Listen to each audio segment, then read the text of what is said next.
নমস্কার। হ্যাঁ, আজ 5 জুন 2026 বিশ্ব পরিবেশ দিবস। এই বিশ্ব উষ্ণায়নের যুগে এই বিশ্ব পরিবেশ দিবসের যে গুরুত্ব এটা অপরিসীম। পরিবেশের যেভাবে দূষণ বাড়ছে, যেভাবে অক্সিজেনের ঘাটতি পড়ছে, তার জন্য আজ গরমের প্রভাব তাপমাত্রা অনেক বেড়ে গেছে।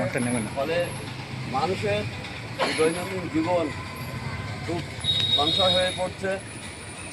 মানুষের শারীরিক অসুস্থতা দেখা যাচ্ছে।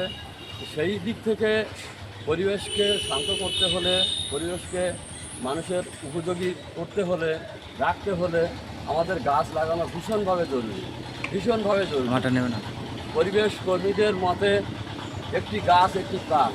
আমাদের প্রাণ যেমন আমাদের কাছে সবচেয়ে বেশি গুরুত্বপূর্ণ, তেমনি একটা গাছেরও বেঁচে থাকা, গাছ লাগানো, গাছকে বাড়িয়ে তোলা, তারও গুরুত্ব আমাদের জীবনের বেঁচে থাকার জন্য খুবই অপরিসীম। এটাকে মাথায় রেখে সেখানে যত গাছ যাতে না কাটা হয় সেদিকেও আমাদের লক্ষ্য রাখা যেমন প্রয়োজন, তেমনি একাধিক জায়গাতে গাছ লাগানো, বৃক্ষরোপণ করাও বিশেষভাবে গুরুত্বপূর্ণ। আমাদের ভারতীয় জনতা পার্টির কর্মীরা প্রত্যেককেই আজকের দিনে যদি প্রত্যেকের বাড়িতে একটা করে গাছ তো লাগায়, একটা করে বৃক্ষরোপণ করা হয়, তাহলে সেই গাছটা আগামী দিনে আমাদের একটা মাইলস্টোন হয়ে থাকতে পারে।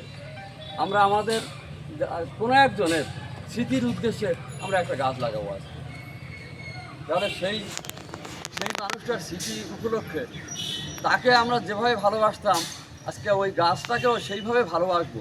এই স্মৃতির উদ্দেশ্যে লাগানোর উদ্দেশ্য হচ্ছে এটাই। তো সেটা যদি আমরা করতে পারি তাহলে সেটাও কিন্তু পরিবেশের পক্ষে খুবই কার্যকরী হবে, আমাদের দৈনন্দিন জীবনযাপনের পক্ষেও খুবই গুরুত্বপূর্ণ ভূমিকা পালন করবে। এই জন্য গাছ লাগানো সত্যি ভীষণ জরুরি। আমরা আজকে এখানে মেহগনির চারা আনা হয়েছে, আর অন্য কোনো গাছ, বিশেষ করে আম গাছ পরিবেশের পক্ষে খুবই গুরুত্বপূর্ণ। তারপরে এই সব গাছ হলেই তার হচ্ছে অক্সিজেন, দিনের বেলায় অক্সিজেন দেওয়ার যে ক্ষমতা, সেটাকে পরিবেশকে ভারসাম্য রাখতে সাহায্য করে। রাতের বেলায় আবার কার্বন ডাইঅক্সাইড গ্রহণ করে, সেটাও তার পরিবেশের ভারসাম্য রাখার ভূমিকা থাকে। এইগুলোর জন্য আমাদেরকে গাছ লাগাতে হবে আর গাছের নিয়মিত যত্ন নিতে হবে। এইটাই আমাদের লক্ষ্য হোক, আমাদের প্রত্যেকের লক্ষ্য। এই বলে আমি আমার সংক্ষিপ্ত বক্তব্য শেষ করছি।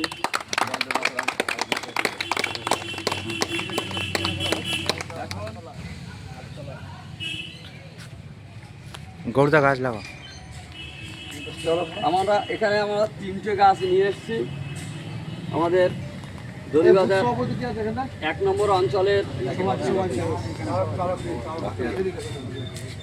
এই 4টে পুৎসাবতী যাও, গৌরদার সাথে যাও। আনা হয়েছে।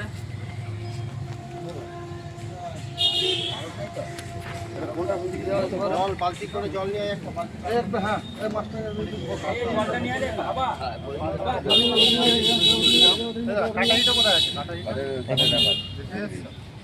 প্লাস্টিকটা হাতে করতেন না, ছিঁড়ে যাবে। হাতে কটান, হাতে টানলে ছিঁড়ে যাবে।